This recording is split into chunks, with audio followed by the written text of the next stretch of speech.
Nalgonda DCC అధ్యక్షునిగా ఉన్న కైలాస్ నేతకు అవకాశం కల్పించడాన్ని ఓయూజేఏసీ నాయకులుగా స్వాగతిస్తున్నామని ఓయూజేఏసీ చైర్మన్ బాలకృష్ణ నేత తెలిపారు.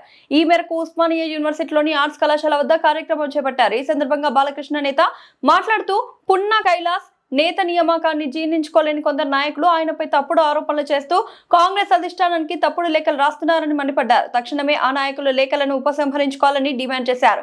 బీసీ నేతకు అవకాశం రావడాన్ని కొందరు అగ్రకుల నాయకులు అక్కసు వెళ్లగట్టడం సరికాదన్నారు. కేవలం అగ్రకుల నాయకులు ఓట్లు వేస్తేనే కాంగ్రెస్ పార్టీ అధికారంలోకి వచ్చిందా అంటూ ప్రశ్నించారు. खबरदार कोमटिरेड्डी वेंकटरेड्डी खबरदार खबरदार बीसीల వ్యతిరేకి కోమటిరెడ్డి వెంకటరెడ్డి खबरदार खबरदार खबरदार కోమటిరెడ్డి వెంకటరెడ్డి खबरदार खबरदार बीसीల వ్యతిరేకి కోమటిరెడ్డి వెంకటరెడ్డి ఉపసంహరించుకోవాలి. కాంగ్రెస్ అధిష్టానం 33 జిల్లాలలో డీసీసీ అధ్యక్షులను ఎన్నుకోవడం జరిగింది. అందులో భాగంగా నల్గొండ జిల్లా నుంచి బీసీ బిడ్డ పద్మశాలి బిడ్డకు వికాసైనటువంటి కాంగ్రెస్ నాయకునికి పున్నా కైలాస్ నేతకు డీసీసీ అధ్యక్షునిగా అవకాశం ఇవ్వడం జరిగింది.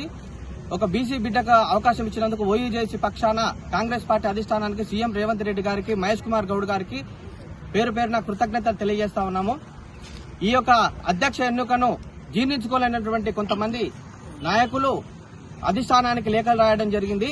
వెంటనే ఉపసంహరించుకోవాలని చెప్పేసి వాళ్ళ యొక్క అనుచరులకు, అనుయాయులకు, వాళ్లకు భజన చేసే వాళ్లకు పదవులు రాలేదన్న ఉద్దేశంతో కైలాసన్న మీద అక్కస్తోని పాతగా ఎప్పుడో గతంలో జరిగినటువంటి ఒక వీడియోను వైరల్ చేస్తూ వ్యక్తిగతంగా దూషించిండని చెప్పేసి కేసులు పెట్టడం జరుగుతుంది, లేఖలు రాయడం జరుగుతుంది సీఎం గారికి, అధిష్టానానికి. మేము ఓయూజేసీ పక్షాన ముక్త కంఠంతో ఖండిస్తా ఉన్నాము. మేము డిమాండ్ చేస్తా ఉన్నాము, తక్షణమే వెంటనే ఉపసంహరించుకోవాలి, లేఖను ఉపసంహరించుకోవాలి, బీసీ నాయకునికి మద్దతు తెలియజేయాలి. మేము ఒకటే ప్రశ్నిస్తా ఉన్నాం ఓయూజేసీగా, మీకు బీసీల ఓట్లు అవసరం లేదా? బీసీల ఓట్లు లేదే మీరు మంత్రులైరా? బీసీల ఓట్లు లేదే మీరు ఎమ్మెల్యేలు గెలిచిర్రా? మేము ఈ రోజు అంటా ఉన్నాము, మీరు తిట్టుకున్నప్పుడు, మీరు అనుకున్నప్పుడు ఎన్నో రకాలుగా దూషించుకున్నారు, మళ్ళీ కలిసిపోయిర్రు. మీరు ఒక పార్టీలు ఉంటారు, మీ తమ్ముళ్ళు ఒక పార్టీలో ఉంటారు, మీరు మాత్రం పార్టీలలో గెలవడం కోసానికి పార్టీని పక్కకు పెట్టి పార్టీ లైన్ తప్పి కూడా మీరు ఓట్లు వేయించుకుంటారు, ఓట్ల కోసానికి అభ్యర్థిస్తారు. కానీ ఈ రోజు పార్టీ కోసం 2014 నుంచి గత 12 ఏళ్ల నుంచి అహర్నిశలు శ్రమిస్తున్నటువంటి ఒక సామాన్య కార్యకర్త, ఒక బీసీకి ఒక మంచి పదవి వస్తే జీర్ణించుకోలేకుండా ఇట్లా అక్కసెల్లగడం ఎంతవరకు న్యాయం అని చెప్పేసి మేము ప్రశ్నిస్తా ఉన్నాము. రేపు రాబోయే ఎన్నికలలో ఇదే ధోరణి కొనసాగితే రాబోయే ఎన్నికలలో మేము బీసీలుగా ముక్త కంఠంతో ఏకమైపోయి మీ యొక్క ఎలక్షన్లలో ఏ ఎన్నికలలో పోటీ పడ్డా కానీ మేము ఓడించేదాకా అహర్నిశలు శ్రమిస్తా ఉంటాము.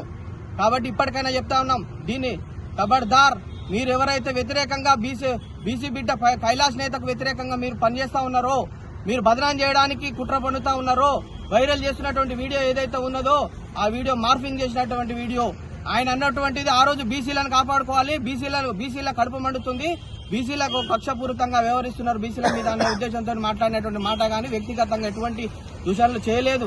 దానికి సంబంధించినటువంటి క్షమాపణలు కూడా కోరుకోవడం జరిగింది. అయినా కానీ మీ మనసు కరగడం లేదు. మీకు కావాలి, మీకు సంబంధించినటువంటి వాళ్లకు పదవులు కావాలి తప్ప బీసీలకు పదవులు వద్దు, బీసీలు రాజకీయంగా ఎదగొద్దు. నల్గొండ జిల్లాలో మొట్టమొదటిసారి ఒక బీసీకి అవకాశం వచ్చింది. కాబట్టి మీరు తక్షణమే లేఖను ఉపసంహరించుకోవాలి, బీసీ బిడ్డకు మద్దతు తెలియజేయాలని చెప్పేసి ఓయూజేసీ పక్షాన డిమాండ్ చేయడం జరుగుతా ఉంది.